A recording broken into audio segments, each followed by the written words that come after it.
Get ready to dive back into the shadows with Sam Fisher, because after 12 long years, the legendary spy is finally back, but not in the way you'd expect. Splinter Cell Deathwatch, the first ever TV adaptation of Tom Clancy's iconic stealth game franchise, swaps controllers for a hyper-violent, animated spy thriller crafted by none other than John Wick creator, Derek Kolstad. Yes, you read that right. Sam Fisher is now starring in a slick, action-packed slow burn that feels both familiar and refreshingly new. But here's where it gets controversial. Is this animated reboot a worthy successor to the beloved games, or does it lose the essence of what made Splinter Cell a fan favorite? Let's break it down. Plot twist. Sam's back, but the world's changed.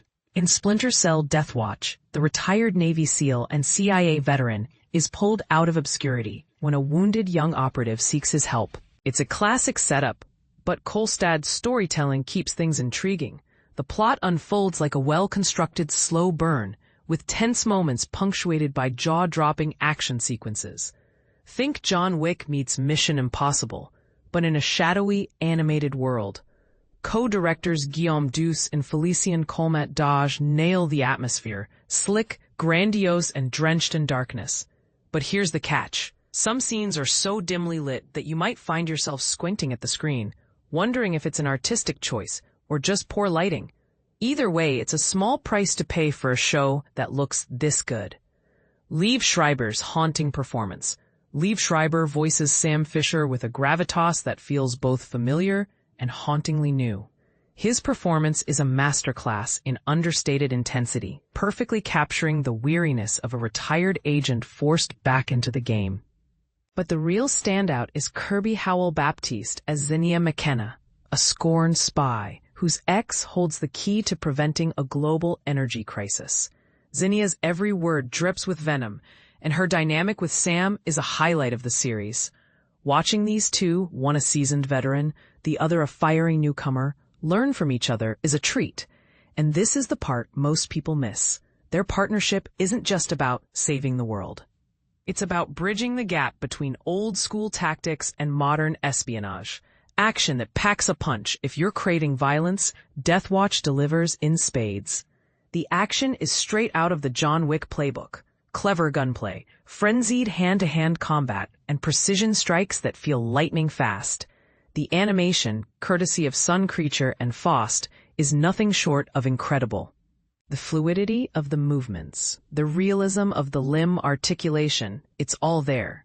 When a bullet hits, you feel it. When a knife slashes, you wince. It's visceral, brutal, and utterly captivating. But here's the controversial part. Does the show rely too heavily on its action to compensate for a sometimes uninspired plot? Or is it a perfect balance of style and substance? You decide. Villains that could have been more. While the overarching story is solid, the villains, Diana and her half-brother Charlie, feel a bit undercooked. Diana's power-hungry scheming and Charlie's nihilistic tendencies are familiar territory for anyone who's seen a spy thriller. Their familial squabbles and inflated sense of purpose had potential, but they never quite reach the depths they could have. It's a missed opportunity, especially when the rest of the show is so polished. Final verdict. A stylish return to form.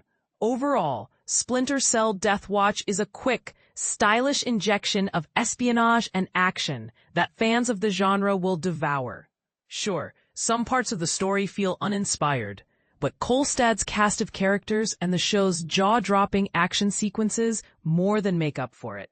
Keep an ear out for the killer soundtrack, and maybe save this one for after the kids are in bed.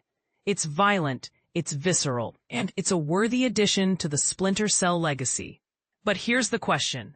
Does Deathwatch live up to the hype, or is it just a flashy distraction? Let us know in the comments. We're ready to debate.